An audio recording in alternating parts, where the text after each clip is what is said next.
Everyone, आज हम लोग डिस्कस करेंगे 25 हिंदी के questions previous year BEd entrance exam के। लास्ट 20 डेज़ बचे हैं और आज हम लोग पूरी मेहनत करेंगे कि ये 25 क्वेश्चन में 25 क्वेश्चन हों। ये सारे क्वेश्चन प्रीवियस ईयर हैं, मतलब कि ये क्वेश्चन आए हुए हैं और ऐसे क्वेश्चन ही आने की उम्मीद है। तो आप कोशिश करिए कि मन से लगाएँ। एक कॉपी साथ में ज़रूर रखें, उसमें चेक करते रहें, जो भी क्वेश्चन कठिन हैं उनको ज़रूर लिख लें, नोट डाउन कर लें और वीडियो को लाइक कर दें और चैनल को सब्सक्राइब कर दें। चलिए पहला प्रश्न हम लोग चालू करते हैं। पहला प्रश्न क्या कह रहा है? निम्नलिखित में से अव्यय है। निम्नलिखित में से अव्यय है, क्या क्या ऑप्शन है? प्राचीन, मोटा, गरीब और कौन सा इसमें अव्यय है? बताइए। आपके पास ये 4 ऑप्शन है। 25 क्वेश्चन होंगे, 25 के 25 क्वेश्चन ध्यान से मन से पढ़ेंगे और सही से उत्तर देंगे। ठीक है, आपके कमेंट्स देखे जा रहे हैं, ये ध्यान रखिएगा। निम्नलिखित में से अव्यय है प्राचीन, मोटा, गरीब की और। तो उत्तर अगर आप लगा रहे हैं कौन सा? मोटा, तो आप गलत हैं। प्राचीन तब भी गलत हैं, गरीब तब भी गलत है। और उत्तर क्या होगा? और। तो और समुच्चय बोधक अव्यय है। 2 वाक्यों को जोड़ने वाले शब्द समुच्चय बोधक अव्यय कहलाते हैं। ये 2 प्रकार समान अधिकरण और व्यधिकरण के होते हैं। प्राचीन, मोटा व गरीब विशेषण शब्द हैं, ये ध्यान में रखिएगा। चलिए आगे बढ़ते हैं, बातें अपने दूसरे प्रश्न पर। दूसरा प्रश्न कहता है कि निम्न में से कौन सा शब्द पुल्लिंग है? ठीक है, निम्न में से कौन सा शब्द पुल्लिंग है? निम्न में से कौन सा शब्द पुल्लिंग है? पुल्लिंग हमें बताना है। मतलब क्या? इन 4 ऑप्शन में से 4 ऑप्शन क्या है? आशा, आज्ञा, गरिमा, सागर। 4 ऑप्शन में से 3 क्या है? स्त्रीलिंग है और 1 क्या है? पुल्लिंग है। ठीक है, पुल्लिंग है और बाकी क्या है? आपके स्त्रीलिंग है। तो बताइए कौन सा उत्तर होगा इसका? आपका सागर, गरिमा, आज्ञा और आशा में से पुल्लिंग कौन सा है? तो अगर आप क्या लगा रहे हैं उत्तर? आप उत्तर लगा रहे हैं सागर, तो आप एकदम सही हैं। सागर क्या है? पुल्लिंग शब्द है। चलिए अब आते हैं आपका, इनमें से उत्क्षेपित व्यंजन है। ठीक है, उत्क्षिप्त व्यंजन कौन सा है? पा, फा पहला ऑप्शन, दूसरा ऊ, दूसरा ऑप्शन, डा, ढा तीसरा ऑप्शन और चा, झा आपका चौथा ऑप्शन। तो इसमें उत्क्षेपित व्यंजन कौन सा है, ये बताइए। ठीक है, 4 ऑप्शन हैं, चारों दिख गए होंगे आपको आई गेस। तो उत्तर बताने की कोशिश करिए, कमेंट बॉक्स में लिखिए। ठीक है, अगर उत्तर आप क्या लगा रहे हैं? उत्तर आप लगा रहे हैं डी, चा, झा, तो आप गलत हैं। ठीक है, अगर आप लगा रहे हैं बी, तब भी आप गलत हैं। और पा और फा लगा रहे हैं, तब भी आप गलत हैं। उत्तर क्या होगा? उत्तर होगा सी, ढ़ा और ढा। ठीक है, चलिए अब आते हैं अपने चौथे प्रश्न में। क्या कह रहा है कि इनमें से प्रेरणाधर्क, इसमें से प्रेरणाधर्क क्रिया है। प्रेरणाधक क्रिया है। देखिए प्रेरणाधक क्रिया 3 प्रश्न आ चुके हैं। एक बार बुलवाना आया था, एक बार 2 बार क्वेश्चन आ चुका है इस बार ना, हम लोग ने जितनी भी वीडियोस की हैं। तो इसमें अब बताइए क्वेश्चन का उत्तर क्या होगा? कटवाना, कटना, मारना, खाना। प्रेरणाधर क्रिया कौन सी है इसमें से, चारों ऑप्शन में से? आराम से कर रहे हैं क्वेश्चन। प्रश्न पढ़ना बहुत ज़रूरी है। ठीक है, प्रश्न को सही से पढ़िए। तो अगर उत्तर आप लगा रहे हैं कटना, तब भी गलत है। मारना तब भी गलत है। खाना तब भी गलत है। उत्तर क्या है? कटवाना। ठीक है, चलिए अब आते हैं अपने कौन से प्रश्न पर? 5वें प्रश्न पर। क्या कह रहा है? चिंतामणि किसका निबंध संग्रह है? ये बहुत अच्छी निबंध का संग्रह है, ध्यान रखिएगा। पढ़ा है मैंने, आप भी पढ़ने की कोशिश करिएगा, जब आपका बीएड नेट एग्जाम अच्छे से निकल जाएगा। चिंतामणि किसका निबंध संग्रह है? बताइए। तो ऑप्शन क्या है? बाल मुकुंद गुप्त, हजारी प्रसाद द्विवेदी, आचार्य रामचंद्र शुक्ल, श्याम सुंदर दास। 4 ऑप्शन है, 4 ऑप्शन में बताइए किसने लिखा है चिंतामणि। ठीक है, तो अगर उत्तर आप क्या लगा रहे हैं, सोच के बताइए, जल्दी बताइए। उत्तर अगर आपका 5वां का कौन सा है? 5वें का अगर आपका है उत्तर सी, तो आप एकदम सही हैं। आचार्य रामचंद्र शुक्ल का निबंध संग्रह है, जो 3 भागों में संकलित है। ठीक है, जरूर पढ़िएगा इसको। अब आपका क्या है? इत्यादि संकेत का चिन्ह है। इत्यादि संकेत का चिन्ह, संकेतक चिन्ह है। कौन सा चिन्ह है? जैसे पूर्ण विराम आपको मालूम होगा। ठीक है, फिर आपको ये अलग अलग प्रकार के क्या मालूम होंगे? संकेत मालूम होंगे। तो इसी तरह आपका इत्यादि का संकेत क्या होता है, आपको मालूम होगा ये सब ना। इत्यादि वाला संकेत क्या होता है, सोच के बताइए। ए होता है इस तरह, बी होता है, सी होता है या डी होता है? कौन सा है? तो अगर आप कौन सा लगा रहे हैं डी, तो गलत हैं। सी गलत हैं, बी गलत हैं, उत्तर क्या होगा, ये होगा। ठीक है, इस तरह कर देते हैं ना कि भाई आगे बढ़ते जाइए इत्यादि इत्यादि। तो ये कौन सा है वैसे, ये है योजक का, ये क्या है, गणित में भाग करते हैं ना भाग, और ये क्या है, विस्मय बोधक। विस्मय बोधक मतलब अरे ये क्या हुआ, तो उसमें विस्मय बोधक लगता है। प्रश्नवाचक, विस्मय बोधक, पूर्ण विराम, अल्प विराम, ये सब ध्यान रखिएगा। चलिए अब आते हैं अपने 7वें प्रश्न पर। क्या कह रहा है 7वां प्रश्न, 7वां प्रश्न कर रहा है, नीर भरे नैना रहे तऊ ना प्यास बुझाई, पंक्ति में निम्न में से कौन सा अलंकार है। ठीक है, नीर भरे नैना रहे तऊ ना प्यास बुझाई, संकेत में निम्न में से कौन सा अलंकार है। उत्प्रेक्षा अलंकार, पुनरुक्ति प्रकाश अलंकार, विशेष शोक्ति अलंकार, वक्रोक्ति अलंकार। ठीक है, उत्प्रेक्षा अलंकार हो गया, पुनर्वृत्ति विक्ति प्रकाश अलंकार हो गया, विशेषोक्ति अलंकार हो गया, और वक्रोक्ति अलंकार हो गया। तो अलंकार के बहुत प्रश्न आते हैं, ध्यान रखिएगा। तो नीर भरे नैना रहे तऊ ना प्यास बुझाई, पंक्ति में विशेषोक्ति अलंकार है। ठीक है, कैसा अलंकार है, विशेषोक्ति। नीर का मतलब जल होता है, ध्यान रखिएगा।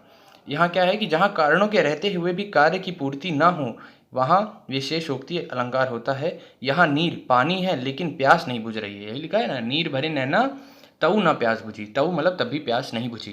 तो आपके जो नैन है वो प्यास पानी से तो भरे हैं लेकिन प्यास नहीं बुझी। तो वही है कि कारण रहते हुए भी कार्य ना पूर्ति होने पर कौन सा अलंकार होता है, विशेषोक्ति अलंकार होता है। चलिए अब आगे बढ़ते हैं। अब आते हैं अपने 8वें प्रश्न पर। 8वां प्रश्न क्या कह रहा है, निम्नलिखित में से एक शब्द तत्सम है। ठीक है, तत्सम शब्द हमें पहचानना है, मतलब क्या, 4 शब्द है दिए गए हैं जिसमें से 3 शब्द तो क्या होंगे, तत्सम नहीं होंगे। तो हमें सिर्फ कौन सा ढूंढना है, तत्सम। तो आपका क्या है, पहले सपूत, दूसरा सरीसृप, फिर तीसरा क्या, सांकल, फिर डी क्या है, सांझ। तो इनमें से आपको बताना है कि इसमें से तत्सम कौन सा शब्द है। ठीक है, सपूत है क्या, क्या सांकल है क्या, कि सांझ है क्या, कि सरीसृप है क्या। तो अगर उत्तर आप कौन सा लगा रहे हैं, सोच समझ के बताइए। 8वें प्रश्न का उत्तर क्या होगा, बताइए बताइए बताइए। अगर उत्तर लगा रहे हैं आप कौन सा, बी सरीसृप, तो आप एकदम सही हैं। सरीसृप क्या है, तत्सम है। चलिए अच्छा ये बता दिए कि सपूत कैसा शब्द है। ठीक है, सपूत कैसा शब्द है बताइए। सपूत एक प्रकार का कैसा है, तत्सम है कि तद्भव है कि देशज है, बताइए, विदेशज है। सपूत कैसा शब्द है, एक तद्भव शब्द है, ये ध्यान में रखिएगा। ठीक, अब आ जाते हैं आपका, और सांझ कैसा शब्द है, सांझ आपका तद्भव है, ये भी तद्भव है। और आपका सांकल कैसा है, देशज शब्द है, इसको ध्यान रखिएगा। ठीक, आते हैं 9वें प्रश्न पर। क्या कह रहा है 9वां प्रश्न, घबराहट में प्रत्यय है, घबराहट में कौन सा प्रत्यय है, अट। प्रत्यय क्या होता है, देखिए उपसर्ग लगता है आगे, प्रत्यय लगता है पीछे। तो क्या है, अट है, हट है, आहट है, राहट है, कौन सा इसमें लगा है प्रत्यय। तो घबराहट शब्द में कौन सा प्रत्यय होता है, बताइए उत्तर जल्दी से, सोच समझकर ध्यान से जल्दी बताइए उत्तर। उत्तर अगर आप कौन सा लगा रहे हैं, आप लगा रहे हैं उत्तर कौन सा, ए लगा रहे हैं क्या, तो आप गलत हो सकते हैं। ठीक है, ए गलत है। क्या बी लगा रहे हैं, वो भी गलत है। राहट लगा रहे हैं, वो भी गलत है। फिर उत्तर क्या सही होगा, आहट। ठीक है, तो घबराहट शब्द में आहट प्रत्यय है, यह घबराना क्रिया से भाववाचक संज्ञा बनाई गई है। ठीक है, घबराहट, घबराना में आहट जोड़ दें, घबराहट बन जाएगा। चलिए अब अपने 10वें प्रश्न पे आते हैं। 10वां प्रश्न कह रहा है, हिंदी भाषा में निम्नलिखित में से कौन सा शब्द जापानी भाषा से लिया गया है। तो ऐसा कौन सा शब्द है जो जापानी भाषा से लिया गया है, चाय लिया गया है क्या, रिक्शा लिया गया है क्या, कमीज़ लिया गया है क्या, लीची लिया गया है क्या, बताइए। 10वें प्रश्न का उत्तर बताइए जल्दी सोचकर, जो जल्दी बताएगा उसे जल्दी टॉफ़ी मिलेगी। ठीक है, जल्दी बताना भी इंपॉर्टेंट है, दोनों काम, दोनों का ज़रूरी है, सही भी बताना है और सही समय पर भी बताना है। ठीक है, जल्दी मतलब टाइम कम रहेगा। ठीक है, एक क्वेश्चन के लिए 1 मिनट से कम ही समय रहेगा आपके पास। तो क्या उत्तर होगा, चाय होगा क्या, बिल्कुल नहीं। लीची होगा क्या, नहीं। कमीज़ होगा क्या, नहीं। तो उत्तर क्या होगा फिर, रिक्शा होगा। ठीक है, तो रिक्शा शब्द जापानी भाषा से लिया गया है, चाय और लीची शब्द चीनी भाषा से लिया गया है। चाय और लीची चीनी, आपका चीनी भाषा मतलब चाइनीज़ से लिया गया है। कमीज़ आपका अरबी से लिया गया है, इसको ध्यान में रखिएगा। अगर गलत हो जाता है तो निराश नहीं होना है, इस प्रश्न को लिख लेना है कि ये वाला गलत हुआ था, अगली बार आएगा तो कभी गलत नहीं होगा। दैट्स सिंपल, आपको यही काम करना है। आते हैं अपने 11वें प्रश्न पर। 11वां प्रश्न क्या कहता है, 11वां प्रश्न कह रहा है कि अंग अंग ढीला होना, इस मुहावरे का अर्थ निम्न विकल्पों में से कौन सा है। अंग अंग ढीला होना, इस मुहावरे का अर्थ निम्न विकल्पों में से कौन सा है। तो बहुत कम थकना, बहुत थक ना जाना, बहुत चोट लगना, बहुत थक जाना, इसमें से क्या उत्तर होगा, सोच के बताइए। अंग अंग ढीला होना ये किस समय यूज़ होता है, तो जल्दी से बताना है आपको सोच समझ के। अपने 11वें प्रश्न का उत्तर अंग अंग ढीला होने मुहावरे का अर्थ क्या है? बहुत बहुत कम थकना क्या? नहीं। बहुत चोट लगना क्या? नहीं। बताइए क्या होगा? बहुत थक ना जाना क्या? नहीं। क्या होगा? उत्तर होगा डी, बहुत थक जाना। चलिए अब आते हैं अपने 12वें प्रश्न पर। 12वां प्रश्न क्या कहता है कि निम्नलिखित शब्दों में से तद्भव शब्द को पहचानिए। अब देखिए क्या पहचाना, अभी देखिए तत्सम शब्द पहचाना था, अब तद्भव पहचानना है। तो ऑप्शन क्या है? पाषाण, कंकड़, प्यासा, पक्ष। तो क्या उत्तर होगा? सोच कर बताइए। निम्नलिखित शब्दों में से तद्भव शब्द को पहचानना है, सोच कर बताइए। इसका उत्तर आपको बताना था। पाषाण, कंकड़, प्यासा, पक्ष का कौन सा इसमें शब्द क्या है? तद्भव है। निम्नलिखित शब्दों में से तद्भव शब्द को पहचानना था हमें। तो पाषाण, कंकड़, प्यासा और पक्ष में कौन सा शब्द तद्भव है? बताइए। 11वां प्रश्न है हमारा, ये ध्यान रखिएगा। तो इसमें से कौन सा शब्द है? क्या पाषाण तद्भव है? जी नहीं। क्या कंकड़ है? जी नहीं। क्या प्यासा है? जी नहीं। या प्यासा है क्या? क्या पक्ष है क्या? तो इसमें से कौन सा है? सोच के बताइए। क्या पाषाण है? तो नहीं है। कंकड़ है? नहीं है। पक्ष है? नहीं है। तो बचा क्या? प्यासा। तो प्यासा क्या है? पिपाशा शब्द का तद्भव है। शेष तीनों शब्द पाषाण, कंकड़ एवं पक्ष क्या है? तत्सम है। तो ये ध्यान रखिएगा, प्यासा ही उत्तर है, ध्यान रखिएगा, प्यासा ही आपका उत्तर है। चलिए अब आते हैं हमारे कौन से प्रश्न पर? 12वें प्रश्न पर। क्या कह रहा है? अशुद्ध वाक्य पहचानना है। अशुद्ध वाक्य पहचानना है। सीता घर चली, राम पहाड़ पर चढ़ा, राम ने ग्रंथ पढ़ा, हमने सामने बैठे। तो सोच के बताइए कौन सा एकदम अशुद्ध वाक्य है। ठीक है, अशुद्ध वाक्य कौन सा है पहचानना है, शुद्ध नहीं अशुद्ध वाक्य पहचानना है, ध्यान रखिएगा। तो हमारा कौन सा प्रश्न है? 13वां प्रश्न है ये। तो इसमें शुद्धि क्या है? सीता घर चली, राम पहाड़ पर चढ़ा, राम ने ग्रंथ पढ़ा, हमने सामने बैठे। तो ये सुनने में भी आपको अजीब सा कौन सा लग रहा है? उत्तर कौन सा लग रहा है? डी। ठीक है, हमने सामने बैठे। हमने सामने बैठे क्या वाक्य? अशुद्ध वाक्य। शुद्ध वाक्य क्या होगा? हम सामने बैठे। चलिए आते हैं अपने 14वें प्रश्न पर। ध्यान से पढ़िए, पढ़ रहा हूँ मैं। क्या है? जिस वाक्य का में साधारण और मिश्र वाक्य का मेल संयोजक अवयवों द्वारा होता है उसे कहते हैं। फिर से पढ़ दे रहा हूँ। क्या बोला गया है? जिस वाक्य में, क्वेश्चन ध्यान से पढ़िए, प्रश्न को ध्यान से पढ़ना होता है। जिस वाक्य में साधारण और मिश्र वाक्य का मेल संयोजक अवयवों द्वारा होता है उसे कहते हैं। क्या कहते हैं? क्या मिश्र वाक्य कहते हैं, कि संयुक्त वाक्य कहते हैं, कि सरल वाक्य कहते हैं, कि प्रश्नवाचक वाक्य कहते हैं? मिश्र वाक्य, संयुक्त वाक्य, सरल वाक्य की प्रश्नवाचक वाक्य। प्रश्न क्या था? एक बार फिर पढ़ दे रहा हूँ कि कष्ट ना हो आप लोग को। जिस वाक्य में साधारण और मिश्र वाक्य का मेल संयोजक अवयवों द्वारा होता है उसे क्या कहते हैं? मिश्र वाक्य, संयुक्त वाक्य, सरल वाक्य की प्रश्नवाचक वाक्य। तो उत्तर अगर आप कौन सा लगा रहे हैं, कौन सा?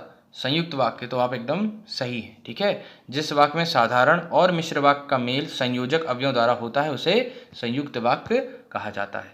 चलिए अब आते हैं हमारे प्रश्न कौन से? निम्नलिखित में से किस समास में दोनों घटकों का प्रधानता होती है?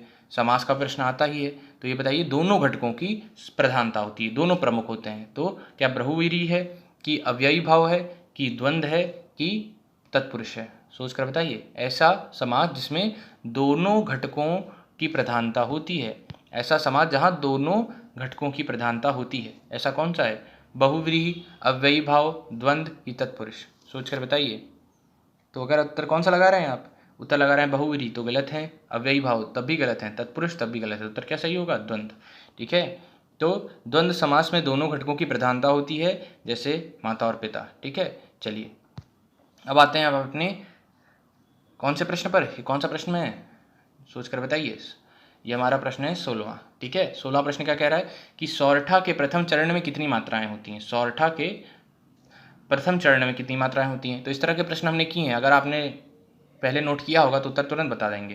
जिन्होंने नोट किया है वो उत्तर बता भी रहे होंगे। क्या 10 होते हैं, कि 11 होते हैं, कि 12 होते हैं, कि 13 होते हैं? सोच कर बताइए। सौरठा के प्रथम चरण में कितने मात्राएं होती हैं?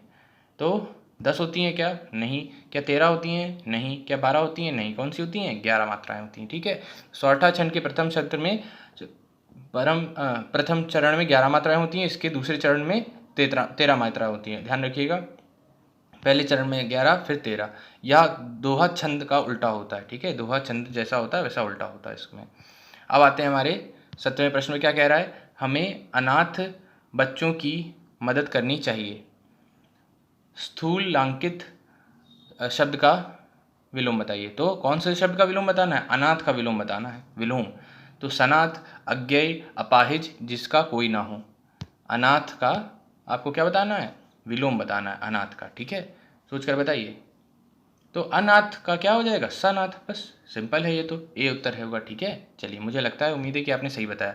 जो भी गलत कर रहे हैं ज़रूर उसको कॉपी में लिखिए, या जो भी कठिन लग रहा हो कि मतलब तुक्का बैठ गया तो उसको भी लिखिए। ये ना हो कि भाई तुक्का बैठ गया तो अपने को आप समझने लगे मुझे आता है। नहीं, आता नहीं है। इसीलिए खुद से ईमानदारी बहुत ज़रूरी है। खुद से ईमानदार रहेंगे तो आप प्रश्न भी अच्छे से कर पाएंगे। चलिए, हम लोग पढ़ते हैं अपना 18वां क्वेश्चन क्या है। अति उपसर्ग से बना शुद्ध शब्द निम्न में से कौन सा है? अति उपसर्ग से बना शब्द, शुद्ध शब्द निम्न में से कौन सा है? तो अतिरिक्त, अतिरिक्त, अतिरिक्त, अतिरिक्त। तो ये चारों प्रश्न उत्तर जो हैं, चारों ऑप्शन जो हैं वो सब वही हैं, लेकिन क्या है? अतिरिक्त, अतिरिक्त, अतिरिक्त, अतिरिक्त और अतिरिक्त, तो इस तरह है। तो इसमें कौन सा अति उपसर्ग कहाँ है ये आपको बताना है। तो अति उपसर्ग कौन सा है चारों ऑप्शन में? बताइए, ए बी सी डी में से। तो अगर आप उत्तर कौन सा लगा रहे हैं कि भाई ये तो साफ दिख रहा है ना कौन सा सही होगा कौन सा गलत होगा। तो यहाँ ऑप्शन क्या होगा आपका? क्या डी होगा? नहीं, सी नहीं, ए नहीं, उत्तर क्या होगा? बी, अति धन रिक्त, अति धन रिक्त, अति धन रिक्त। बाकी सारे विकल्प क्या है? शुद्ध है, ध्यान रखिएगा। आते हैं अपने कौन से प्रश्न पर? 19वें प्रश्न पर क्या कह रहा है? पित्राज्ञा के लिए सही संधि विच्छेद होगा। पित्या धन ज्ञा, पित्रा धन आज्ञा, पितृ धन आज्ञा, पितृ धन आज्ञा। तो 4 ऑप्शन दिए गए हैं, बताइए क्या उत्तर होगा। सोच समझ कर बताइए, समय दे रहा हूँ 5 सेकंड का, सोचिए। पित्याज्ञा शब्द का सही संधि विच्छेद क्या होगा? सोच के बताइए। तो इसका उत्तर होगा पितृधन आज्ञा, ठीक है। तो पितृधन आज्ञा यह यण संधि का उदाहरण है। कौन सा उदाहरण है? यण संधि का उदाहरण है, जहाँ जो आपका री, ऋषि वाला री है, वो जो आपका है वो रा हो जाता है, ठीक है। यहाँ वो रा हो जाता है, ठीक है, ध्यान रखिएगा। अब आ जाते हैं आपका कौन से प्रश्न पर? 20वें प्रश्न पर। क्या बोल रहा है? अद्भुत रस का स्थायी भाव क्या है? अद्भुत कोई रस होता है तो वहाँ स्थायी भाव क्या रहता है? तो क्या क्रोध रहता है, कि उत्साह रहता है, कि विस्मय रहता है, कि भय रहता है? सोच के बताइए। सिंपल प्रश्न है, कहीं कहीं लॉजिक भी लगेगा। भाई अद्भुत है तो अद्भुत में क्या व्यक्ति क्रोध में रहता है? तो नहीं रहता। क्या भय में रहता है? तो नहीं रहता। अब उत्साह विस्मय रहा तो अद्भुत कुछ हो गया है तो उत्साह तो आएगा नहीं, क्योंकि उत्साह तो तब होगा जब हमें जो हमने सोचा था वही हो गया, लेकिन उससे ज़्यादा कुछ हो गया तो अद्भुत हो गया। तो अद्भुत में हम क्या रहेंगे? विस्मय में रहेंगे, ठीक है। तो अद्भुत रस का स्थायी भाव क्या होगा? विस्मय। चलिए, अब आते हैं अपने कौन से प्रश्न पर? अब आ जाते हैं हम अपने 21वें प्रश्न पर। 21वां प्रश्न क्या कह रहा है? 21वां प्रश्न कह रहा है कि निम्नलिखित विकल्पों में से 2 शब्दों का जोड़ा प्रथम व द्वितीय दिया जा रहा है, वह जोड़ा ज्ञात करें जिसमें द्वितीय शब्द का अर्थ प्रथम शब्द से विपरीत हो, मतलब कुल मिला के विलोम आर्थी हो दोनों, ठीक है। तो क्या क्या है? अधम उत्तम, सत्व सार, सतत्व अधिकार, छठा शोभा। तो इसमें उत्तर सोचकर बताइए। क्या हो दोनों शब्द? विलोमार्थी हों, बस, इससे ज़्यादा कोई आपको शब्द युगम और दिमाग नहीं लगाना है। वह जोड़ा ज्ञात करें जिसमें द्वितीय शब्द का अर्थ प्रथम शब्द से विपरीत हो। तो सीधी बात है, प्रथम शब्द भी द्वितीय शब्द का क्या होगा? विरोध ही होगा, मतलब उल्टा ही होगा, विपरीत ही अर्थी होगा। तो हमने ऑप्शन बता दिए, अधम उत्तम, सतत, सत्व सार, सतत्व अधिकार और छठा शुभा। इसमें से क्या उत्तर होगा? तो अगर आप लगा रहे हैं बी गलत, सी गलत, डी गलत, क्या उत्तर होगा? ए, अधम उत्तम स्थित विपरीत अर्थ वाला है, शब्द युगम है, शेष सभी समानार्थ वाले शुगम है, सभी के अर्थ भी देना चाहिए, ठीक है। तो ये ध्यान भी रखिएगा। सब अधम और उत्तम, ठीक है, ध्यान रखिएगा। अधम मतलब नीचे, उत्तम मतलब टॉप, ठीक है। चलिए, अब अच्छा, ठीक है। अब आते हैं अपने कौन से प्रश्न पर? 22वें प्रश्न पर। क्या कह रहा है? अहंकार शब्द के लिए सही पर्यायवाची शब्द वाली पंक्ति को चुनिए। अहंकार शब्द के लिए सही पर्यायवाची शब्दों वाली पंक्ति को चुनिए। तो उत्तर क्या है? ऑप्शन क्या क्या है? अभिमान दंभ दर्प, अभिमान दंभ दर सर्प, अभिमान दंभ दर्प, अभियान दंभ दर्प। तो छोटा छोटा उत्तर डिफरेंस है, बहुत छोटा छोटा अंतर है, इसको सोच समझ के देख के बताइए। अहंकार शब्द का पर्यायवाची, देखिए कितने हमने विलोमार्थी पर्यायवाची के लिए जितने प्रश्न करेंगे आपको धीरे धीरे अच्छा लगने लगेगा, प्रैक्टिस होगी, ठीक है। तो अहंकार और पर्यायवाची शब्द का हमें क्या जानना है? शब्दों वाले को पहचानना है जो एकदम सारे उसमें हो, अहंकार के पर्यायवाची सारे हों, एक भी गलत ना हो इसमें, ठीक है। तो अगर आप कौन सा उत्तर लगा रहे हैं बताइए। पहला, तो पहला नहीं, दम्म नहीं होगा इसमें, ठीक है। और दूसरा क्या है आपका? इसमें आपका सर्प है तो वो भी नहीं होगा, ठीक है। अभियान है यहाँ, तो ये भी नहीं होगा। फिर क्या होगा? अभिमान, दंभ और दर्प शब्दों की पंक्ति सही पर्यायवाची वालों शब्द है, किसके? अहंकार के। चलिए अब आते हैं अपने 23वें प्रश्न में, ध्यान से पढ़िए इसको। क्या प्रश्न कहता है? वर्ण का अर्थ नहीं होता है। वर्ण का अर्थ नहीं होता है। कौन सा वर्ण नहीं है? मतलब वर्ण का अर्थ नहीं है इसमें से। क्या अक्षर वर्ण होता है क्या? क्या रंग होता है क्या? क्या जाति होता है क्या? सुंदर होता है क्या? तो सोच के बताइए कि वर्ण का अर्थ नहीं होता है। तो आपको पता है कि वर्ण का अर्थ अक्षर होता है। आपको ये भी पता है कि वर्ण का अर्थ रंग होता है, और वर्ण का अर्थ आपका जाति भी होता है। क्या नहीं बचा? वर्ण का अर्थ आपका सुंदर नहीं होता। तो उत्तर क्या हो जाएगा? डी। वर्ण का अर्थ सुंदर नहीं होता। तो आंसर क्या है आपका? डी उत्तर होगा, सुंदर। अक्षर, रंग, जाति आदि वर्ण के अनेकार्थी शब्द अर्थ होते हैं, ध्यान में रखिएगा। अब आते हैं अपने 24वें प्रश्न में। क्या कह रहा है 24वां प्रश्न? दूसरे के उत्कर्ष को ना सहकर उसकी निंदा करना किस प्रकार का संचारी भाव है? ठीक है, क्या पूछा गया है? संचारी भाव। तो जितने भी प्रकार के संचारी भाव हैं जरूर पढ़िए, ठीक है। तो दूसरे के उत्कर्ष को ना सहकर उसकी निंदा करना किस प्रकार का संचारी भाव है? सोच के बताइए। अपसमार, अमर्ष, अवहिता या असूया। ठीक है, एक बार फिर से ऑप्शन पढ़ दे रहा हूँ, ऑप्शन भी कठिन है, ध्यान रखिएगा। अपसमार, अमर्ष, अवहिता या असूया। दूसरे के उत्कर्ष को ना सहकर उसकी निंदा करना किस प्रकार का संचारी भाव है? सोच समझ कर बताइए उत्तर। कठिन शब्द प्रश्न है। तो दूसरे के उत्कर्ष को ना सहकर उसकी निंदा करना कैसा है? सोच के बताइए। अयूसा है, अयूसा। असूया है, ठीक है। असूया को और क्या सरलीकरण कर सकते हैं? ईर्षा। ईर्षा आप जानते हैं, असूया उसका एक अनेकार्थी शब्द है, ठीक है, जिसका पर्यायवाची है ईर्षा का। असूया। असूया क्या है? कि दूसरों के उत्कर्ष को न सहकर उसकी निंदा करना किस प्रकार का संचारी भाव है? तो असूया है, ईर्षा है नामक संचारी भाव होता है। संचारी भाव कितने प्रकार के हैं? 33 प्रकार के होते हैं। जैसे अपसमार है तो पछाड़ हो जाता है इसका, ठीक है, खाकर गिरना। अमर्ष हो जाता है असहिष्णुता या तिरस्कार। अविद्यता क्या होता है? छल करना अथवा मन के भावों को छिपाना। तो जितने भी प्रकार के संचारी भाव हैं जरूर पढ़िए, उनका प्रश्न बनेगा, ठीक है, प्रश्न आते हैं उन पर। आते हैं अपने अंतिम प्रश्न पर। क्या कह रहा है अंतिम प्रश्न? शुद्ध वर्तनी का चयन कीजिए। अब देखिए कैसे वो है, शुद्ध वर्तनी आपको बतानी है। कठिन है ये, ध्यान रखिएगा, सोच समझ के। बहुत ही छोटे छोटे अंतर होते हैं, बहुत ध्यान से। जब भी आप एकदम आपको कॉन्फिडेंट होगी ये सही है, उसको भी एक बार जरूर चेक करें। तो क्या है? अस्पृश्यता, अस्पृश्यता, अस्पृश्यता, अस्पृश्यता, प्रस्तता। ठीक है, तो बहुत ही अंतर है। उच्चारण में तो बहुत ही कम अंतर होगा, बहुत ही जब क्लिष्ट हिंदी पढ़ें तब जाके आपको अंतर पता चलेगा। सिर्फ आपको अक्षरों को पहचान कर ही करना है कि ये कॉम्बिनेशन फिट बैठता है कि नहीं बैठता। तो इसका उत्तर क्या होगा? सोच के बताइए। ABCD में से आपके सामने ऑप्शन है, ठीक है। तो इसका उत्तर, ये कठिन है, इसको लिखिए, पहचानिए। शुद्ध वर्तनी का आपको उत्तर बताना है, कौन सा होगा? C होगा, ठीक है, अस्पृश्यता। तो बहुत ज़रूरी है, बाकी सारे गलत हैं, ठीक है। चलिए, तो 25 प्रश्न में कितने हुए ज़रूर लिख के बताइए। वीडियो को लाइक करिए, शेयर करिए। हमने टाइमिंग आपको बता दी है, 12 बजे आपकी हिंदी की क्लास होती है रेगुलरली, ठीक है। बाकी न्यू टाइमिंग आपको कम्युनिटी पेज पे दिख रही है। वीडियो को लाइक करिए, शेयर करिए, सब्सक्राइब जरूर करिए चैनल। टेलीग्राम चैनल से भी हमारे जुड़ जाइए और खूब अच्छे से मेहनत करिए, पक्का अच्छा आपको कुछ मिल रहा है, ठीक है। चलिए, थैंक यू, बाय बाय।